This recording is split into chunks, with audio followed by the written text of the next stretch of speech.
You are watching TV46 News Kannada. Coffee ತೋಟಗಳಿಗೆ ಬಂದಿರುವ ಅಸ್ಸಾಂ ಹಾಗೂ ಬಾಂಗ್ಲಾ ವಲಸಿಗರ ಮೇಲೆ ಕ್ರಮ ಕೈಗೊಳ್ಳುವಂತೆ ಜಿಲ್ಲಾಧಿಕಾರಿಗಳಿಗೆ ತಾಲೂಕು ಕಾಫಿ ಬೆಳೆಗಾರರ ಸಂಘ ಹಾಗೂ ಗೆಂಡೆಹಳ್ಳಿ ಬೆಳೆಗಾರರ ಸಂಘದಿಂದ ಜಿಲ್ಲಾಧಿಕಾರಿ ಕೆಎಸ್ ಲತಾಕುಮಾರಿ ಅವರಿಗೆ ಮನವಿ ಸಲ್ಲಿಸಿದರು.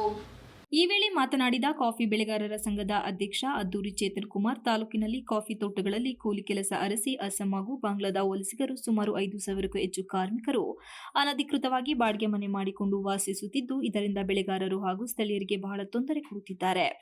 ಅಲ್ಲದೆ ರಾತ್ರಿ 12 ಗಂಟೆ ನಂತರ ಕುಡಿದು ಗಲಾಟೆ ಮಾಡುವುದು ಮತ್ತು ಹೊಡೆದಾಡುವುದು, ಒಂಟಿ ಮನೆಗಳ ಮೇಲೆ ದಾಂಧಲೆ ನಡೆಸುವುದು ಕಂಡುಬರುತ್ತಿದೆ.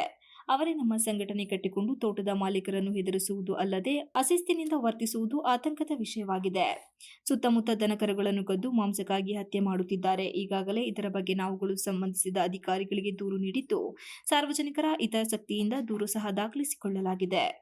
ಕೆಲ ಗ್ರಾಮಗಳಲ್ಲಿ ದನಕರುಗಳನ್ನು ಕದ್ದು ಮಾರಾಟ ಮಾಡುತ್ತಿದ್ದು, ಇದರ ಜೊತೆ ಅಪ್ರಾಪ್ತ ಬಾಲಕಿಯರನ್ನು ಬಾಲ್ಯ ವಿವಾಹ ಮಾಡುವುದು ಕೂಡ ಕಂಡು ಬಂದಿದ್ದು, ಕೆಲ ತೋಟಗಳಲ್ಲಿ ಶುಂಠಿ, ಕಾಫಿ, ಮೆಣಸುಗಳನ್ನು ಕಳವು ಮಾಡಿ ವ್ಯಾಪಾರ ಮಾಡುತ್ತಿರುವುದು ಗೊತ್ತಾಗಿದೆ.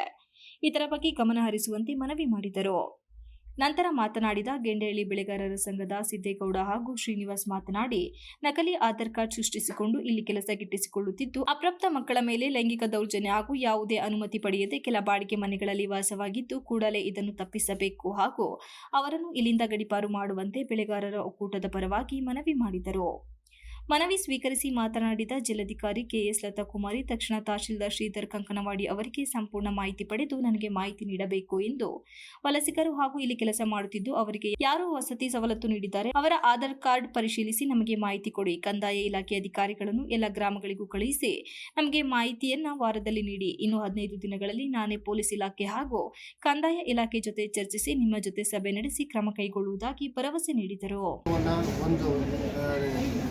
ತರಬೇಕು ಅಂತಕ್ಕಂಥದ್ದು, ಅವರಿಗೆ ತಿಳುವಳಿಕೆಯನ್ನು ಕೊಡಬೇಕು ಅಂತಕ್ಕಂಥದ್ದು, ಜೊತೆಗೆ ಕಾರ್ಮಿಕರ ಅವಶ್ಯಕತೆ ಇದೆ ಅಂತ ಮಾತ್ರಕ್ಕೆ ನಮ್ಮನ್ನು ಮಾಲೀಕರನ್ನು ದುರುಪಯೋಗಪಡಿಸ್ತಕ್ಕಂಥದ್ದನ್ನು ಖಂಡಿತವಾಗಿ ನಾವು ವಿರೋಧಿಸ್ತಾ ಇದ್ದೀವಿ.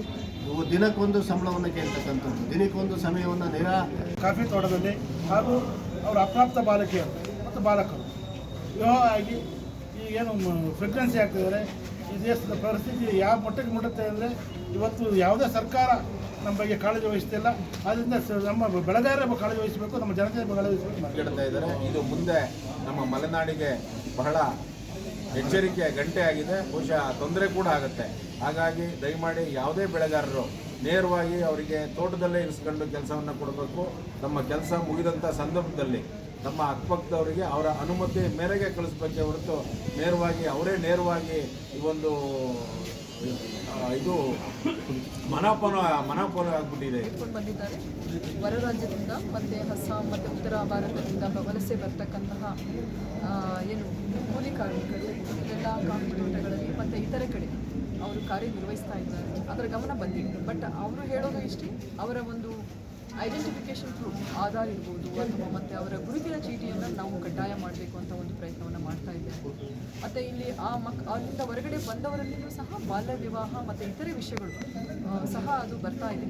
ಅದನ್ನು ತಡೆಗಟ್ಟುವ ನಿಟ್ಟಿನಲ್ಲಿ ನಾನು ಕೂಡಲೇ ಸಭೆ ಮಾಡಿ ನಾವು ಒಂದು ನಿರ್ಧಾರ ನೋಡಿ, ಇದು ಈಗ ನನ್ನ ಗಮನಕ್ಕೆ ತೆಗೆದುಕೊಂಡು ಬಂದಿದ್ದೀರಿ. ನಾನು ಖಂಡಿತ ಒಂದು ಸಭೆ ಎಲ್ಲ ನಮ್ಮ ತಹಸೀಲ್ದಾರ್ ಮತ್ತು ಸಂಬಂಧಿಸಿದ ಸ್ಟೇಕ್ ಹೋಲ್ಡರ್ಸ್ ಜೊತೆಲಿ ಒಂದು ಸಭೆಯನ್ನು ಮಾಡಿ ನಾವು ನಿರ್ಧಾರ.